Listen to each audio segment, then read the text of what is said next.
ఆదికాండం 3వ అధ్యాయములో ప్రభు ఆదాము హవ్వను పిలిచాడు. ఎక్కడున్నారు మీరు అన్నాడు. అంటే మీరు ఉండవలసిన స్థలంలో ఉండకుండా ఎక్కడ తిరుగుతున్నారా అని పిలిచాడు. ఆమేన్, దేవునికి స్తోత్రం. క్రొత్త నిబంధనలకు రాగానే హల్లెలూయా, మత్తయి సువార్తలో మనం చూస్తాం, యేసు ప్రభువారు గలిలయకు వచ్చి గలిలయ నుంచి వచ్చి యోర్దానులో బాప్తిసం తీసుకున్న తర్వాత ఆయన సువార్త ప్రకటించడం ప్రారంభించిన మరుక్షణమే పరలోక రాజ్యము సమీపించున్నది, మీరు మారు మనసు పొందండి అని ప్రకటిస్తున్న ఆయన ఏమన్నాడు తెలుసా? ప్రైజ్ ది లార్డ్, హల్లెలూయా. అక్కడ వలలు బాగు చేసుకుంటున్న పేతురు, యోహాను, యాకోబు వీళ్ళందరినీ చూసి అంటాడు, ఏమని తెలుసా? నా వెంబడి రండి, ఫాలో మీ. ఇదొక పిలుపు, నన్ను వెంబడించండి అని పిలిచాడు. దేవునికి స్తోత్రం. వెంబడించిన వారందరూ ఆయన శిష్యులయ్యారు. అందరూ ఆమేనని చెప్పండి. అక్కడితో ఆపలేదు. ఆయన పిలుపు ఏంటో తెలుసా? ఆమేన్. ప్రయాసపడి భారం మోసుకొని వెళ్తున్న సమస్త జనులారా నా యొద్దకు రండి అని పిలిచాడు. హల్లెలూయా. మీరు ప్రయాసతోనూ భారముతోనూ బ్రతుకుతున్నారు నాకు తెలుసు. కాబట్టి ఆ కాడిమాలను విరగొట్టడానికే, బంధకాలను తెంపడానికే, గుడ్డి వారికి చూపును ఇవ్వడానికే, బీదవారికి హితవసరం ప్రకటించడానికే ప్రభు నన్ను అభిషేకించాడు. ఆమేన్. కాబట్టి ప్రయాసతో ఉన్నావా? నా యొద్దకు రా, నేను నీకు విశ్రాంతినిస్తానని ప్రభు పిలిచాడు. సో 2 పిలుపులు. ఒకటి, ఆయనను వెంబడించడానికి పిలిచాడు. 2వది, ప్రయాసతో ఉన్నావా? నీ ప్రయాస అంతటి నా మీద నేను నీకు విశ్రాంతిని ఇస్తానని పిలిచాడు. అందరూ ఆమేనని చెప్పండి. హల్లెలూయా. తండ్రి పిలుపు ఏంటో తెలుసా? తన కుమారుడైన యేసయ్యతో మనం సహవాసం చేయాలి. సో ఈ పిలుపును మనం జాగ్రత్తగా, అందుకంటాడు ప్రభు మిమ్మల్ని పిలిచిన పిలుపు విషయంలో మీరు జాగ్రత్తగా ఉండండి. దేవుడు దేని కొరకు మిమ్మల్ని పిలిచాడో అది ఎప్పుడు మర్చిపోవద్దు. కొంతమంది పిలుపుని పక్కన పెట్టి తిరుగుతూ ఉంటారు. దేవుడు నేను ఎందుకు పిలిచాడు అది మర్చిపోవద్దు. నీ పిలుపు ఏంటో మర్చిపోవద్దు. ఈ పిలుపు విషయాల్లో జాగ్రత్తగా ఉండాలి. ఎందుకంటే ఈ పిలుపు ద్వారానే నువ్వు పరిశుద్ధపరచబడ్డావు. చీకటిలో నుండి ఆశ్చర్యకరమైన వెలుగులోనికి పిలిచాడు. చీకటిలో నుండి ఆశ్చర్యకరమైన వెలుగులోనికి పిలిచి ఆయన గుణాతిశయములను ప్రచురపరచడానికి రాజులైన యాజక సమూహముగాను, ఆయనకు సొత్తైన ప్రజగాను మనను పిలిచాడు. ఆయన కొట్టుకుండా అట్లా గుండె మీద ఒక 4 సార్లు. నీ పిలుపు చాలా గొప్పది. లూసిఫర్ని పిలవలే, పడిపోయిన దేవదూతలను పిలవలే, పాపం చేసిన దేవదూతలను వాళ్ళ కనికరమే చూపించలే. కానీ మట్టి మనుషులకు ఎంత కనికరం చూడండి. ఇంతలో కనబడి అంతలో మాయమైపోయేటోళ్ళం మనం. అసలు నరుని జ్ఞాపకం చేసుకున్నట్టుకు వాడు ఏ పార్టీ వాడని వాక్యం ఉంది. ధూళి వంటి వారం మనం, నీటి మీద బుడగలాంటిది మన ఆయుష్. అటువంటి మనను ఆయన గుణలక్షణాలను ప్రచురపరచడానికి పిలిచాడట. అంటే దేవదూతలకు కూడా తన యొక్క గుణ లక్షణాలను బయలుపరచలేదు, కానీ తన స్వారూప్యంలో తన పోలికలో చేసుకుని పిలిచిన నీకు నాకు ఇటువంటి ఘనతను దేవుడు మనకిచ్చాడు. తుచ్చమైన పాపాల కోసం పరిగెడుతున్నాం మనం. తిండి కోసం పరిగెడుతున్నాం, డబ్బు కోసం పరిగెడుతున్నాం. ఆమేన్. ఎందో ఉద్ధరించాలని, ఎందో సాధించాలని కదా ఈ లోకంలో పరిగెడుతున్నాం. ఆయనతో సహవాసం చెయ్యకుండా పని చేసుకోవాలని ఉంది, కానీ ప్రతి దానికి సమయం అనేది ఉంది అన్నాడు. సమయాన్ని కరెక్ట్గా సద్గుణపరుచుకునేవాడు జ్ఞానవంతుడు అనే వాక్యం చెప్తాం మేము. ఏమే అర్థమైందా? ఓ పని చేసుకోవద్దన్నాడు పాస్టరయ్య, కాబట్టి మనం ఏ పని లేకుండా చర్చిలోనే పడుందామంటే అది కాదు. That is not the purpose, you know. Hallelujah. బ్రతకడానికి తినాలా, తినడానికి బ్రతకాలా? తినడానికే. అది చాలా డేంజర్. కొవ్వు పెరుగుతుంది తినడానికి బ్రతుకుతే. కానీ బ్రతకడానికే తింటే అన్ని ఆరోగ్యాలు ఉంటాయి. హల్లెలూయా. దేనికి స్తోత్రం. అందరూ ఆమేన్ చెప్పండి. ఉపవాస ప్రార్థనలో తిండి కోలేదన్నా, సరే వదిలేస్తున్నాలా. ఆమెన్. మీరు అందరూ ఉపవాసంలో ఉన్నారు నాకు తెలుసు. ఆమెన్. హల్లెలూయా. కడి ప్రియ సంగమా, పిలుపుకు తగినట్లుగా మనం ప్రవర్తిద్దాం. ఆమెన్. మన పిలుపుకు తగినట్లుగా దేవుడు మనకు బహుమానాలను కూడా దాచుంచాడని వాక్యం చెప్తా ఉంది. బహుమానము సంపాదించుకునే వానిలాగా పరిగెట్టాల మనం. ఆమెన్. గాలిని సంపాదించుకునే వాళ్ళగా, గురి లేని వారిగా పరిగెట్టొద్దు. హల్లెలూయా. నాకు ఈరోజు ఇన్ని సంవత్సరాలు వచ్చినాయి, ఇన్ని సంవత్సరాలు నేను ఏం సాధించినానన్నది ఒకటి ఆలోచన చేయాల. అంటే దేవుని సన్నిధిలో నేను ఎంతగా ఎదిగాను. అందుకే 90 కీర్తనలో మోషే ప్రార్థన చేస్తాడు, మా దినములు లెక్కించుట మాకు నేర్పించు, అట్టి జ్ఞాన హృదయముతో మమ్మల్ని నింపునాయన అని ప్రార్థన చేస్తాడు ఆయన. హల్లెలూయా. అన్నం ఈయనైనా, బట్టలు ఈయనైనా, పిల్లలు ఈయనైనా, గృహం ఈయనైనా, అయినా ఈ కదా అని అడిగింది. మా దినాలు లెక్కించుట మాకు నేర్పించు. ఎందుకంటే ఇది యాత్రకాలం. ఏ కాలం ఇది? వాళ్ళు అది వేశారు, యాత్రకు పోయినారు, 10 రోజులకు వస్తారు, వారానికి వస్తారు అంటారు. మన యాత్ర అంతే, 70 ఏళ్ళ యాత్ర. అధిక కృప ఉంటే 80. ఏమే దేవునికి స్తోత్రం. కాబట్టి యాత్రికులం, ప్రయాణికులం అన్న సంగతి ఎప్పుడు ఎరిగి మనం ఎవరితో సహవాసం చేస్తున్నాం అన్నది మన చాలా ప్రాముఖ్యం. మందు సహవాసం నరకానికి తీసుకుపోతుంది, లోక సహవాసం నరకానికి తీసుకుపోతుంది. ఆమేన్. డబ్బు సహవాసం నరకానికి తీసుకుపోతుంది. ఆమేన్. హల్లెలూయా.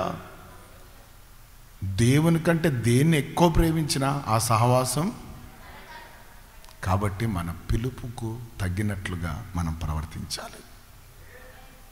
ఎందుకంటే పిలిపే మనల్ని పరిశుద్ధంగా మన క్రియలు కాదు, మన నీతి క్రియలు దేవుని దృష్టిలో మురికి గుడ్డలతో సమానమైనవి.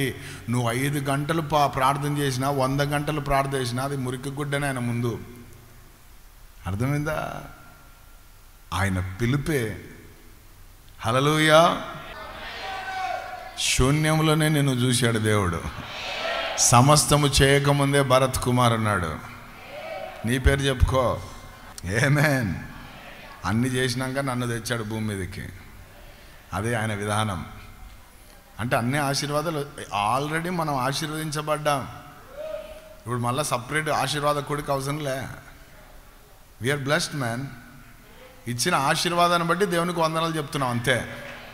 హల్లెలూయా.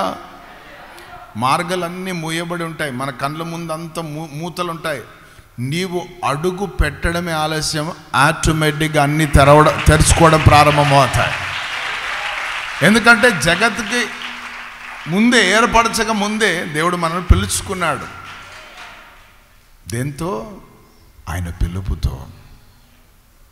ఆయన పిలిచాడంటే మనం పరిశుద్ధులం. పరిశుద్ధుని నోట భరత్ కుమార్ అని పేరు పిలువబడిందంటే ఎవరు వాడు? నీ పేరు చెప్పుకో. మీ నాయన చేయలేదు నిన్ను పరిశుద్ధంగా, మీ అమ్మ చేయలేదు నేను పరిశుద్ధంగా.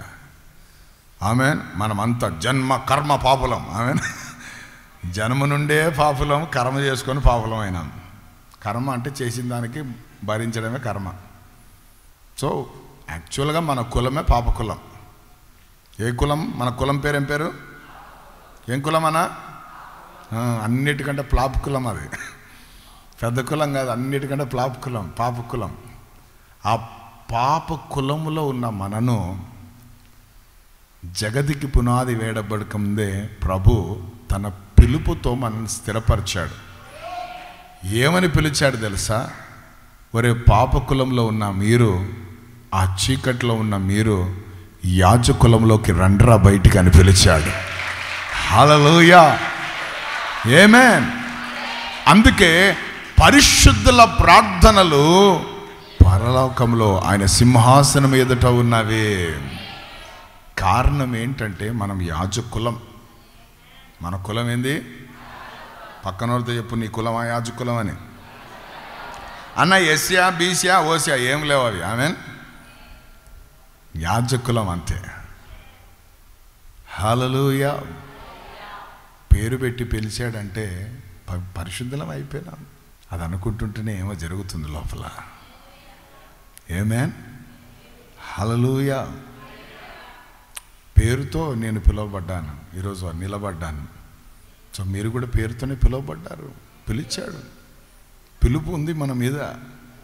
అందుకే ఈరోజు మనం ఇక్కడ ఉన్నాం. అందరూ ఆమేన్ చెప్పండి. దాని తర్వాత ఎవరు పరిశుద్ధులు? కొలస్సీయులకు రాసిన పత్రిక చివరి మాట 3వ అధ్యాయం 12వ మాట. Oh wonderful God. కాగా దేవుని చేత ఏర్పరచబడిన వారును పరిశుద్ధులను. Praise the Lord. హల్లెలూయా. ఎవరు పరిశుద్ధులు అనంటే దేవుని చేత ఏర్పరచబడిన వారు. ఎవరి చేతనా? గవర్నమెంట్ వాళ్ళ చేత కాదు. ఎవరి చేత? నిన్ను నన్ను పరిశుద్ధులుగా ఉండడానికి ప్రభు ఏర్పరచుకున్నాడు. Hallelujah. We are chosen generation. మనం ఏర్పరచబడిన గుంపు. దేవుడు నిన్ను ఏర్పరచుకున్నాడు. ఎందుకు ఏర్పరచుకున్నాడు? పరిశుద్ధులుగా ఉండడానికి.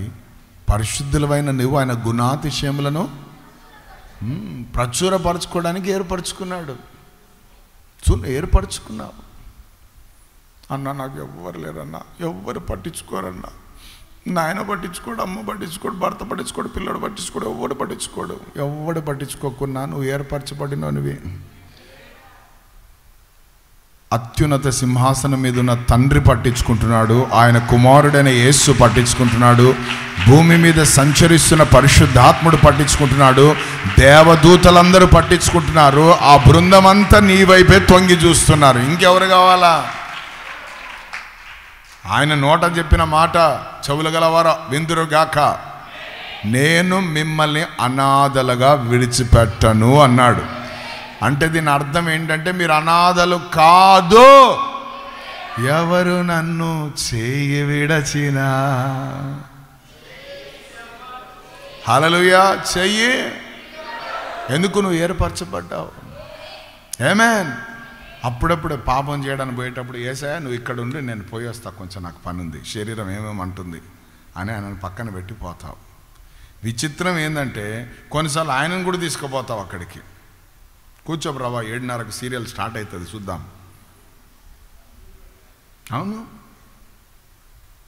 చేస్తుంటావు ఇటువంటి పిచ్చి పనులు మనం. హల్లెలూయా. నీ సన్నిధిలో కూర్చొని నీకు మొర్రపెట్టి నీతో గడిపే ఆ టైం నాకు లేదు ప్రభువా, కాబట్టి రా పోలీస్ స్టేషన్ పోదాం రా వాళ్ళ గురించి అని యేసు ప్రభుని పోలీస్ స్టేషన్ లాక్కపోయేటోళ్ళు ఉన్నారు కొంతమంది.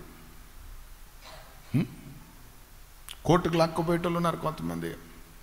గొడవలు చేద్దాం రా అని కదా, నెత్తిమే చేయబెట్టి స్వస్థపరచురా అంటే గొడ్డలు తీసుకొని నరుకుతున్నాడు వాడు.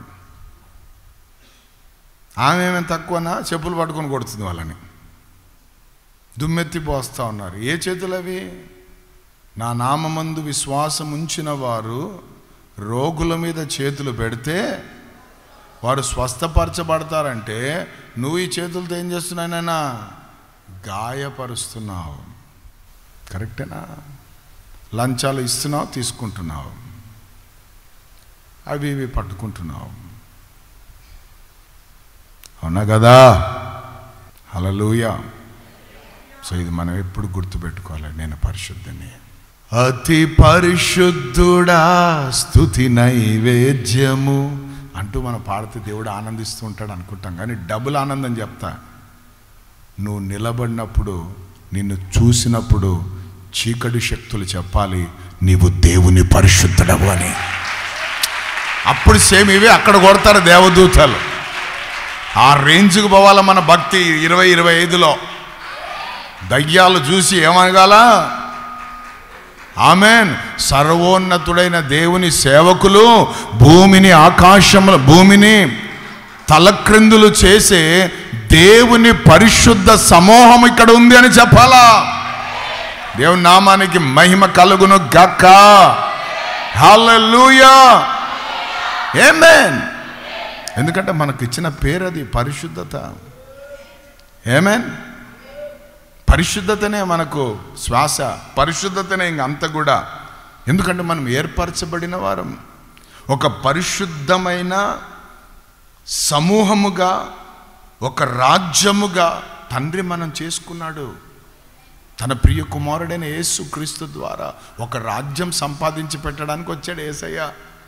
ఆ రాజ్యంలో మనం అందరం ఏర్పరచబడిన వాళ్ళము. రేపు మధ్యాకాశానికి వచ్చి బూర ఊదినప్పుడు దాగు మచ్చ ముడత కలంకం లేని ఈ పరిశుద్ధమైన సహవాసం పైకి అట్లా ఎత్తబడుతుంది ఆయన సింహాసనం ఎదుటికి. ఆమేన్. అక్కడ చెప్తాడు, ప్రభువా వీరందరూ కూడా ఈ గొర్రె పిల్ల రక్తం చేత కడగబడిన వారు వీరంతా కూడా. మనం పరలోకంలో మన అట్రాక్షనే వేరే. అందరూ ఒకలాగుంటారు, మనం ఒకలాగుంటాం. మన మీద ఎర్రగా కనబడతా ఉంటుందట. అక్కడ వాళ్ళు అడుగుతారంట, ఎవరయ్యా వీళ్ళంతా, ఎక్కడి నుంచి వచ్చారు, ఇంత సమూహం, ఇంత గుంపు ఎక్కడి నుంచి వచ్చింది జనమంతా అని అంటే అక్కడ ఒక స్వరం వినబడతారట, వీరు మహాశ్రమల వలన గొర్రె పిల్ల రక్తము చేత తమ బట్టలను ఉతుక్కొని, ఆమేన్, హల్లెలూయా, ఆయనకు ఒక రాజ్యముగా ఏర్పరచబడిన గుంపిదంతా కూడా. ఆమేన్, హల్లెలూయా. ఈ నిరీక్షణ మనల్ని సిగ్గుపరచనీయదు. ఈ ప్రసంగం రేపు పరలోకం పోయినాక మీకు గుర్తుకొస్తుంది. అప్పుడు చెప్తారు, అయ్యా ఏం చెప్పినావయ్యా, ఇప్పుడు రియాలిటీగా చూస్తున్నావయ్యా. హల్లెలూయా. అది చాలా అద్భుతమైన రోజు. అది ఎప్పుడెప్పుడు చూడాలా అని ఉంది నాకైతే. మీకు వద్దులే అన్న, ఇప్పుడే కొంచెం ఉండు, ఇప్పుడే ఇండ్లు సగం కట్టుకుంటే ఏంది అప్పుడే పిలుస్తావు. ప్రభు రెండవ రాకడ సమీపంగా ఉందంటే ఒక ఆయన అంటాడు, నాకు భయం అవుతుంది చెప్పకుంటున్నాడు. ఇంకొక ఆయన అంటాడు, అన్నీ చదువుతానన్నా కానీ ప్రకటన గ్రంథం చదవాలంటే భయం అవుతుందన్న అంటున్నాడు. ఏముందో మన లోపల. హల్లెలూయా, దేవునికి స్తోత్రం. మనం ఏర్పరచబడిన వాళ్ళం. ఆమేన్. ప్రభు ఏర్పరచుకున్నాడు, ఆయనకే మనం సొంతం. మనం ఎవరికి సొంతం? ఆయన మనకు భర్త అయి ఉన్నాడు. మనమంతా ఆయన పెళ్లి కుమార్తెలమై ఉన్నాం. ఒకేసారి పోతాం ఆయన దగ్గరికి. ఒక్కొక్కరు కాదు, అందరం ఒకటేసారి పోతాం ఆయన దగ్గరికి. హల్లెలూయా. అది చూడాలని ఎంతమందికి ఆశ ఉంది, దాంట్లో ఉండాలని ఎంతమందికి ఆశ ఉంది. ఏమైనా కొంతమందికి ఏ ఆశలు లేకుండా చేతులేని మర్చిపోయినారా ఇంట్లో. ఏమే, దేనికి స్తోత్రం. హల్లెలూయా. ఎంతమందికి ఇంటికి పోవాలని ఉంది చూసారా? అంత ఆవేశంగా ఎత్తినారు. నాకు తెలుసు ఇంట్లో ఏం మూటలు ఉన్నాయో నాకు తెలియదు. హల్లెలూయా, ప్రైజ్ ది లార్డ్. అందుకే ఎప్పుడు కూడా ఆయన సన్నిధిలో తగ్గించుకొని ఒకే మాట అంటుండాలి. ఏమని తెలుసా? నీ కృప తప్ప వేరొకటి లేదయ్యా, నీ మనసులో నేనుంటే చాలయ్యా, నీ కృప తప్ప వేరొకటి లేదయ్యా, నీ మనసులో నేనుంటే. ఇంతే ఇంతే. ఆ కృప తప్ప ఇంకా ఏమీ లేదయ్యా. కృపలో మనల్ని ఏర్పరచుకున్నాడు ఆయన. హల్లెలూయా. ఏర్పరచబడిన నేను ఇట్టి పాపం ఎట్లా చేయగలను, ఇట్టి ఆలోచన ఎట్లా చేయగలను, ఈ రీతిగానే ఎట్లా కొట్లాడగలను, ఈ రీతిగానే ఎట్లా ముందుకు వెళ్ళగలను అనే ఆలోచన మనకు ఉండాలా. హల్లెలూయా. చివరిగా చూడండి 3:12.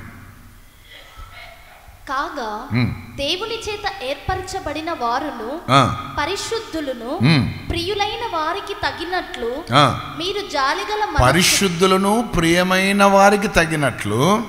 ఎవరు పరిశుద్ధులు అంటే జాలిగల జాలి, దయాలుత్వమును, దయా, వినయము, సాత్వికము, దీర్ఘ శాంతము కలిగిన వారే పరిశుద్ధులు. వీళ్ళ ప్రార్థనలన్నీ దేవుని సింహాసనం ఎదుట ఉంటాయి. లిస్ట్ రాశాడు అక్కడ. ఒకటి, జాలి కలిగిన మనస్సు. జాలిగా ఉండడం కాదు, జాలి కలిగిన మనసు ఉండాలి. హల్లెలూయా. రెండవది, దయాళులుగా ఉండాలి మనం. దేవునికి స్తోత్రం. హల్లెలూయా. ఆమేన్. మన దగ్గర 50 రూపాయలు ఉందనుకో, ఎదుటి వాని దగ్గర రూపాయలు లేదనుకో, కనీసం మనకు ఒక 10 రూపాయలు 20 రూపాయలు ఇచ్చా జాలి ఉండాలి మనకు. నాకే లేదు నీకేడిస్తారు అబాబా అనుకుంటా పోయేది కాదు. ఆమేన్. జాలి కలిగిన మనస్సు, వినయము. ఏముండాలంట? ఇవంతా పరిశుద్ధతలో ఉన్న లక్షణాలు. వినయం. వినయము గలవారిని తగిన సమయమున హెచ్చించువాడవని. హల్లెలూయా. సో వినయం ఉండాలా. వినయం అంటే ఎట్లా వినయం ఉండాలా? గొర్రె పిల్ల లాంటి వినయం ఉండాలా. గొర్రెలకు చూసారా వినయం ఎట్లుంటుందో? ఒక్కడి పోతే దాని వెనక. మనం అట్లనే ఉండాలి.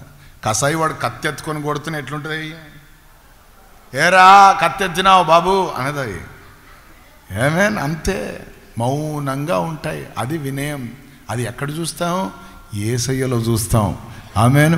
బదులు పలుకలేదా ఏ ప్రేమ, నోరు తెరవలేదా ఏ ప్రేమ, బదులు పలుకలేదా ఏ ప్రేమ, నోరు తెరవలేదా ఏ ప్రేమ, ఎవరి కోసము?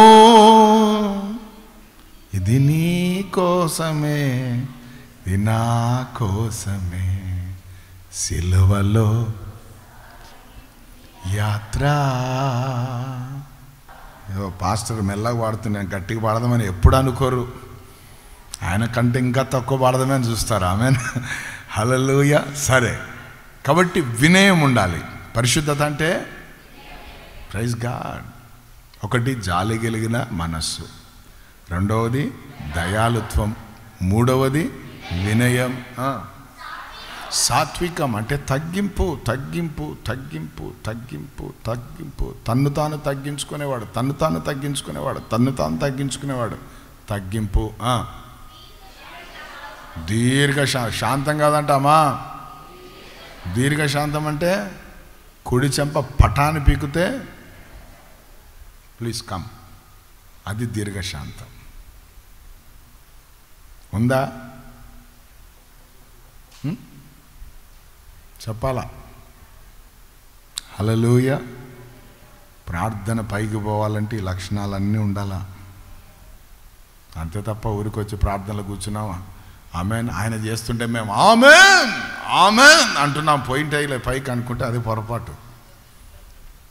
చేసే నేనైనా చేసే మీరైనా మనం అందరం కూడా సాత్వికం కలిగి ఉండాలి. ఎందుకు సాత్వికం కలిగి ఉండాలా? ఆయన సాత్వికుడు కాబట్టి, ఆయన దీర్ఘశాంతుడు కాబట్టి. అందుకే అంటాడు, నేను పరిశుద్ధుడను గనుక మీరును పరిశుద్ధులై ఉండండి. అది గుణం. ఆమేన్. ఆయన ఎట్టివారై ఉన్నారో మనమును అట్టివారమై ఉండాలి. దీర్ఘశాంతం. దీనికోసం ప్రార్థన చేస్తున్నాను నేను దేవుని దగ్గర. ఎందుకంటే సేవకులుగా అంత సులువు కాదు సంఘాన్ని నడిపేయాలంటే. కొంతమంది చేసి కోతి పనులకు బీపీలు రేజ్ అవుతుంటాయి, మనుషులం కదా. కానీ ప్రభువా దీర్ఘశాంతం దయచేయనా, చిరునవ్వుతోనే జవాబు ఇచ్చే కృప దయచేయని అడుగుతుంటాను దేవుని దగ్గర. ఆమేన్.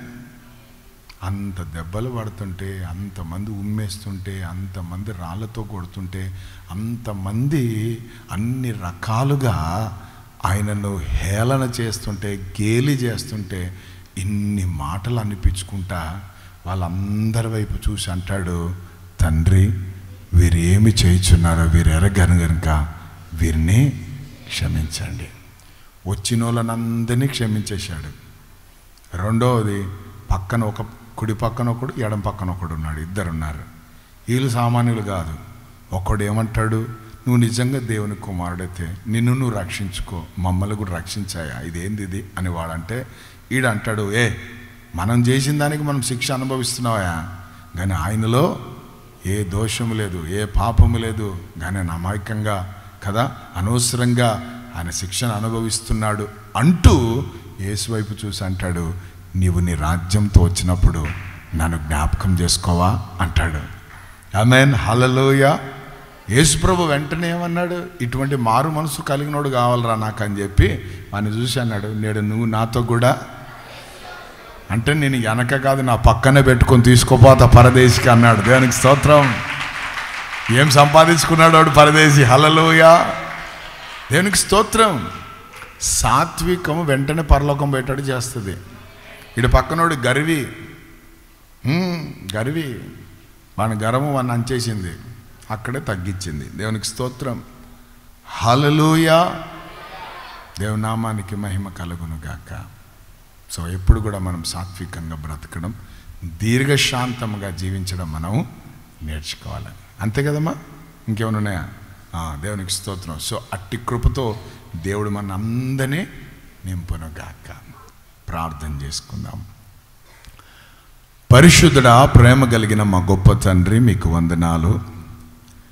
ఇంతవరకు మీరు మాట్లాడిన ప్రతి జీవము కలిగిన మీ మాటను బట్టి మీకు వందనాలు, స్తోత్రాలు, స్తుతులు చెల్లిస్తున్నాము నాయనా. పరిశుద్ధుల యొక్క ప్రార్థనలు ఆ పాత్ర మీ సింహాసనం ఎదుట ఉందని మీ వాక్యం సెలవిస్తుంది. పరిశుద్ధత ఎంత ప్రాముఖ్యమో ప్రార్థన కూడా అంత ప్రాముఖ్యమని మేము నేర్చుకున్నాం. ఈ పరిశుద్ధత, ఈ ప్రార్థన రెండు పరలోకంలో కనబడతాయని మేము నేర్చుకున్నాం ప్రభా. అయితే ఎవరు పరిశుద్ధులు అన్న సంగతి మాతో మీరు సూటిగా స్పష్టంగా మీరు మాట్లాడినందుకు మీకు వందనాలయ్యా. క్రీస్తు యేసు నందు మేము పరిశుద్ధులమై ఉన్నామని మీరు మాతో మాట్లాడారయ్యా. మీకు వందనాలు, స్తోత్రాలు తండ్రి. అదే రీతిగా తండ్రి, క్రీస్తు యొక్క మరణము ద్వారా మేము పరిశుద్ధులమయ్యామన్న సంగతితో మాతో మాట్లాడారయ్యా. నాయనా, మేము జారత్వానికి దూరంగా ఉండడమే పరిశుద్ధత అని మీరు మాతో మాట్లాడారు. నాయనా, మీరు మీ యొక్క పిలుపు మమ్మల్ని పరిశుద్ధులుగా చేసింది. మీ పిలుపే మా జీవితంలో మీతో సహవాసం చేసే ఆ పిలుపే మమ్మల్ని పరిశుద్ధులుగా చేసిందని మేము నేర్చుకున్నాం ప్రభువా. మేము పిలువబడ్డామన్న సంగతి ఎరిగినానా ఆ పరిశుద్ధతలో ముందుకు సాగే కృప దయచేయండి. పిలువబడ్డామే కాదు, మేము ఏర్పరచబడ్డామని ఆ సంగతి మీరు మాకు తెలియజేశారు. మీకు వందనాలు. ఏర్పరచబడిన మేము పరిశుద్ధులుగా తగినట్లుగా మేము నడుచుకోవాలని మీరు మాతో మాట్లాడారయ్యా. మాలో జాలి కలిగిన మనస్సు ఉండాలని, విధేయత కలిగిన హృదయం, దయగలిగిన మనస్సు నాయనా, గొప్ప దేవ, దీర్ఘశాంతము, సాత్వికము మాలో ఉండాలి అని మేము నేర్చుకున్నాం ప్రభా. అది పరిశుద్ధత అన్న సంగతి మేము నేర్చుకున్నాం. అట్టి కృపతో మమ్మల్ని అందరినీ నింపండి ప్రభా. విత్తబడిన వాక్యం మాకు హృదయాల్లో నీరు కట్టి ఫలింపచేయండి నాయనా. మీకే వందనాలయ్యా. మీకే స్తుతి, ఘనత, మహిమ, ప్రభావాలు చెల్లిస్తూ యేసుక్రీస్తు నామములో ప్రార్థిస్తూ వేడుకుంటున్నాం మా పరలోకపు తండ్రి. Amen, amen, hallelujah. God bless you. ప్రభు మిమ్మల్ని ఆశీర్వదించి దీవించును గాక. ఆమేన్.